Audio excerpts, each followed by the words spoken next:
Hello दोस्तों, good evening. Welcome to RBS academy. उम्मीद करते हैं आप सभी अपने अपने घरों में सुरक्षित होंगे और अच्छे से पढ़ाई कर रहे होंगे। जैसा कि आप सभी जानते हैं कि मेंस्ट्रुएशन हम लोग 3 डायमेंशनल और 2 डायमेंशनल का सारा प्रॉपर्टीज कर लिए हैं। उसके बाद कुछ क्वेश्चंस कर रहे थे प्रीवियस ईयर से रिलेटेड। लास्ट क्लास में भी हमने कुछ क्वेश्चंस किया था। आज भी मैं आपके सामने एसएससी सीजीएल और एमटीएस से और सीएचएस में पूछे गए कुछ मेंस्ट्रुएशन के क्वेश्चंस जो प्रीवियस ईयर में पूछे जा चुके हैं, वो मैं आपके सामने लेके आ रहा हूँ।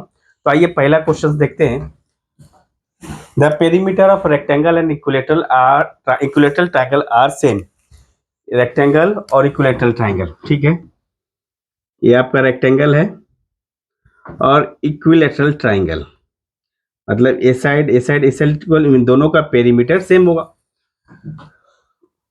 One of the sides of the rectangle is equal to the side of the triangle. ये अगर x है और ये y है तो हम मान लेते हैं कि इसका एक साइड, छोटा साइड इसका ट्राइंगल के बराबर होगा। ये अगर y होगा तो ये भी y होगा और ये भी y होगा।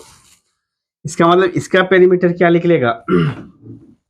Is equal to the side of the triangle, the ratio of area of the rectangle and the triangle, ठीक है। इसका मतलब है हम क्या कर सकते हैं, और कुछ दिया है क्वेश्चन में क्या, ठीक है। इसका अगर हम पेरीमीटर निकालें तो हम निकाल सकते हैं 2 इंटू एक्स प्लस वाई। ये जो पेरीमीटर होगा ये 3y के बराबर में होगा। 3y के बराबर में होगा, एक कंडीशन। दूसरा कंडीशन बोला है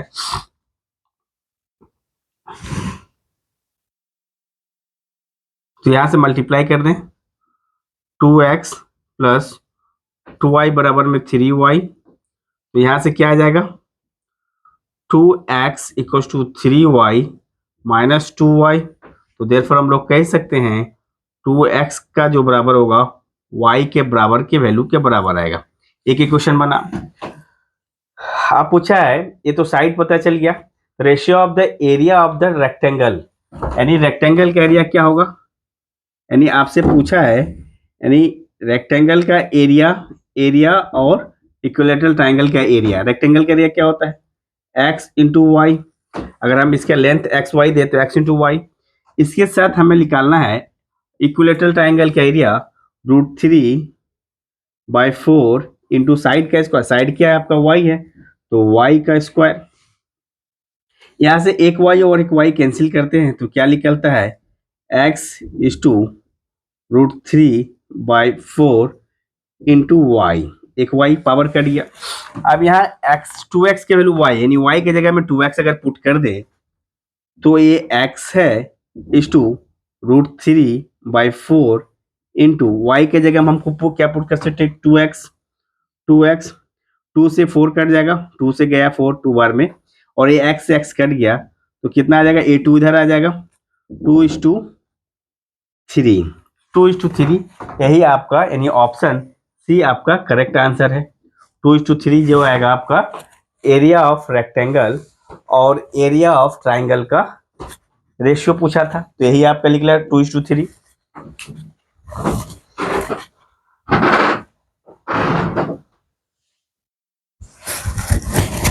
जल्दी से नोट डाउन करिए। अगला क्वेश्चन की तरफ बढ़ते हैं। Question number 2।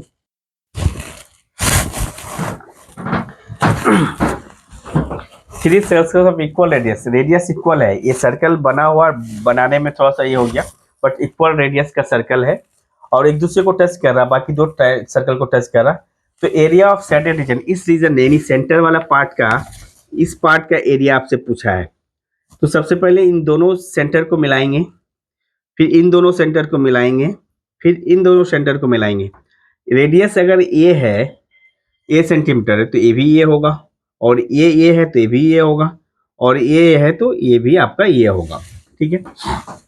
तो अब देखते हैं, सबसे पहले एक ट्राइंगल बन रहा है इक्विलेटरल ट्राइंगल, इसका नाम दे देते हैं ए बी सी।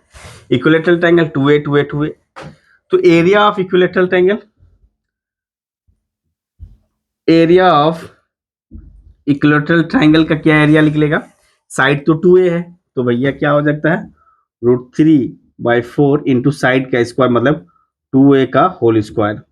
तो ये आ जाएगा बाई 4 इंटू 4a² और सेंटीमीटर स्क्वायर आएगा, यानी a से 4 कैंसिल, यानी √3a² सेंटीमीटर स्क्वायर। ये पूरे ट्राइंगल का एरिया निकल गया, जिसमें से हमें, अगर ये इक्विलेटरल ट्राइंगल है तो ये कितना डिग्री होगा, 60 डिग्री का, ये भी 60 डिग्री होगा और ये भी 60 डिग्री होगा।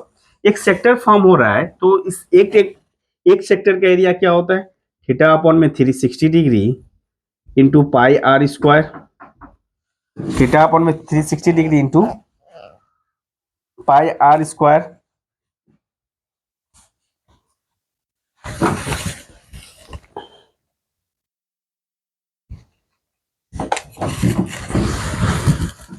ठीक है, थीटा का वैल्यू 60 डिग्री है और नीचे 360 डिग्री है, इंटू पाई को पाई ही दे देते क्योंकि एग्जाम क्वेश्चन में ऑप्शन में पाई है, और आर का वैल्यू क्या होगा, आर तो ए है, इंटू ए स्क्वायर।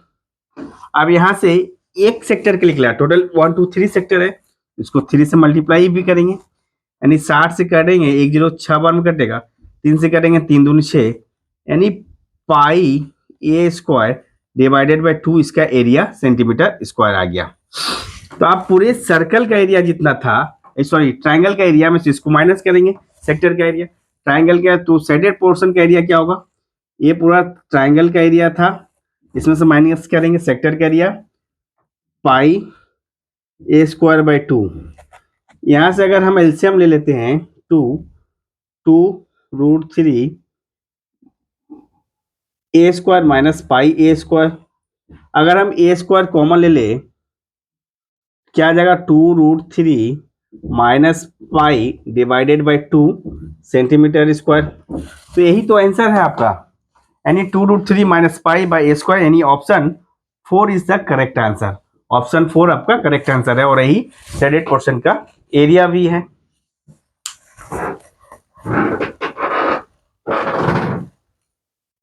आगे की क्वेश्चन की तरफ बढ़ते हैं। क्वेश्चन नंबर 3 ये रहा आपके सामने।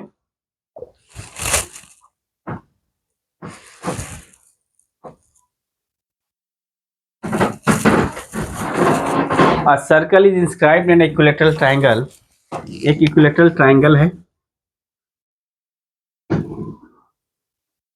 ऑल साइड्स इक्वल है, इक्विलेटरल ट्राइंगल, नाम दे देते हैं ए बी सी। इसके अंदर है,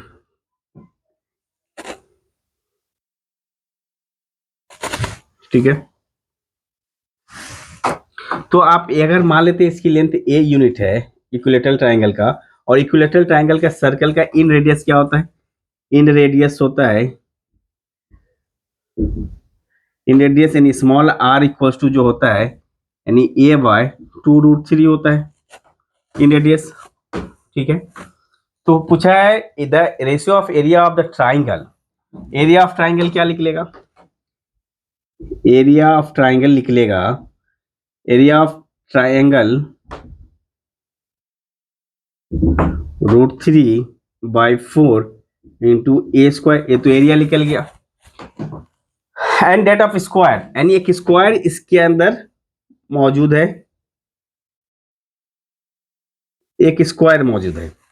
तो आपसे पूछा है कि भैया स्क्वायर का एरिया निकालने के लिए इन रेडियस हमें पता होना चाहिए, यानी रेडियस ए यहां से लेकर अगर आप यहां बोल सकते हैं तो भैया ये डायगनल, ये पूरा डायगनल होगा, स्क्वायर का डायगनल होगा, यानी स्क्वायर का जो डायगनल होगा, डायगनल की लंबाई क्या होगी, डायगनल ऑफ स्क्वायर, इस डायग्राम को देखने से क्या निकल रहा है आपका, डायगनल ऑफ स्क्वायर होता है √2 इंटू साइड, ठीक है, और डायगनल इसके हिसाब से क्या देख रहा है, यानी रेडियस का डबल, 2 इंटू रेडियस क्या है भैया, ए बाय 2√3, यहां से ए वाला 2 कैंसिल हो गया, यानी ए आ जाएगा √3 इंटू साइड।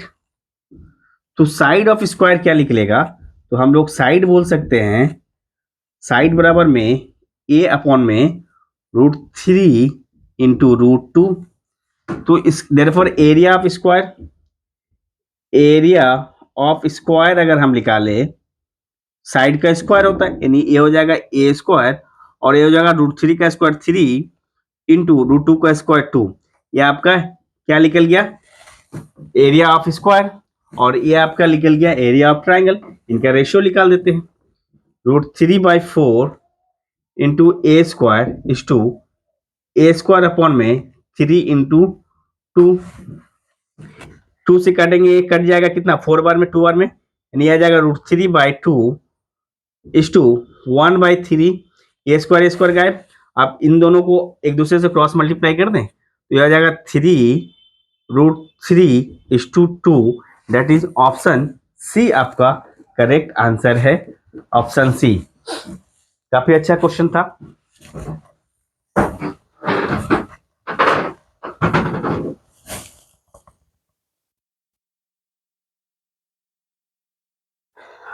इसमें 2D और 3D सारा का सारा क्वेश्चन मिला हुआ है।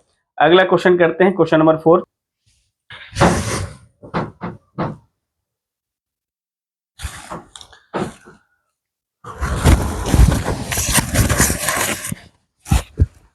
अच्छा क्वेश्चन है दोस्तों, ratio of area of equilateral triangle and that of its circum circle.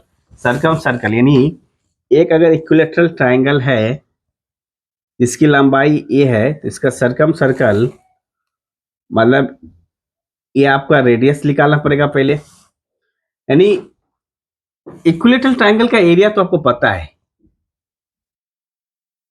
Area of equilateral triangle equals to √3/4 into side square, ये तो फिक्स्ड हो गया। इक्विलेटरल ट्रायंगल का एरिया ये होता है। अब सर्कम सर्कल का एरिया निकालने के लिए हमें क्या रेडियस पता चलना करना पड़ेगा। तो रेडियस जो होता है यानी side of equilateral triangle divided by √3 होता है। यानी √3 इसका मतलब है, इसका अगर वैल्यू अगर हम निकालते हैं यानी area of circumcircle, area of circum circle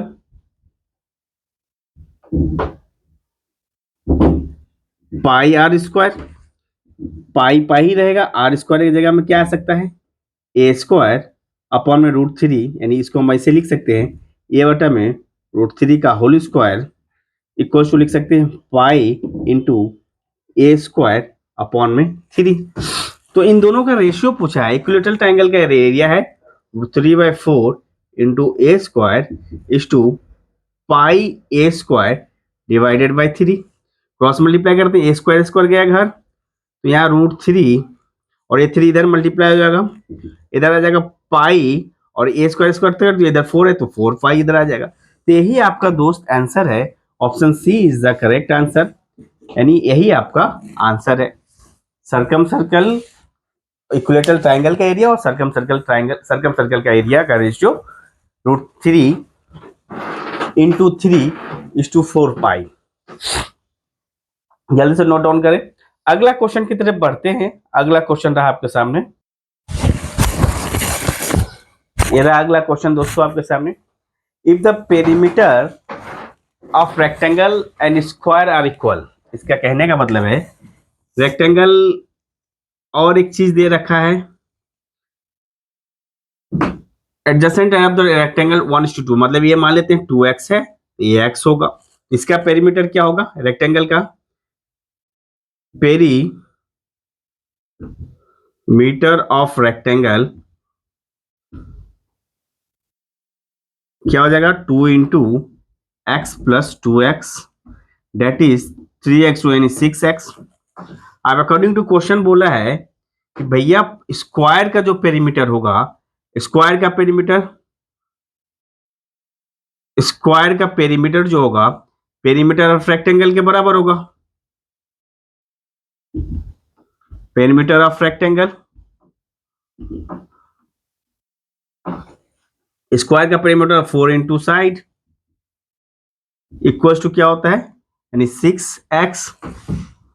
then the ratio of area of the rectangle that of square. तो भैया यहां से साइड क्या निकलेगा, साइड अगर निकल गया यानी 6x/4, तो आपसे पूछा है एरिया ऑफ रेक्टेंगल, रेक्टेंगल का area length into breadth, length कितना है 2x और x, 2x इंटू x अनुपात साइड का स्क्वायर मतलब 6x/4 का होल स्क्वायर, यही लिख लेगा। यहां से क्या निकल सकते हैं 2x स्क्वायर, इसको अगर सॉल्व करें तो 6 का स्क्वायर 36, 36 एक्स स्क्वायर अपॉन में क्या आ जाएगा 4 का स्क्वायर 16, 4 का स्क्वायर 16। अब इसको क्रॉस मल्टीप्लाई कर दें, 16 दूनी 32, 32 एक्स स्क्वायर इस टू 36 एक्स स्क्वायर, यानी एक्स स्क्वायर कट गया, ये आ गया 32 इस टू 36, तो कटेगा 4 8 32, 4 9 36, 8 इस टू 9, यानी ऑप्शन डी आपका करेक्ट आंसर है, ऑप्शन डी। तो ये रहा आज के क्लास का कुछ क्वेश्चन जो प्रीवियस ईयर से हमने लेकर आया आपके लिए। उम्मीद करते हैं कि आपको सॉल्यूशन अच्छा लग रहा होगा। यहाँ तक वीडियो अच्छा लगे तो प्लीज लाइक करें, शेयर करें, सब्सक्राइब करें, ताकि हम आपके लिए यूं ही वीडियो बनाते रहे। नेक्स्ट क्लास में हम लोग कुछ नए क्वेश्चन नए कंसेप्ट के साथ मिलेंगे। Bye bye, have a good night.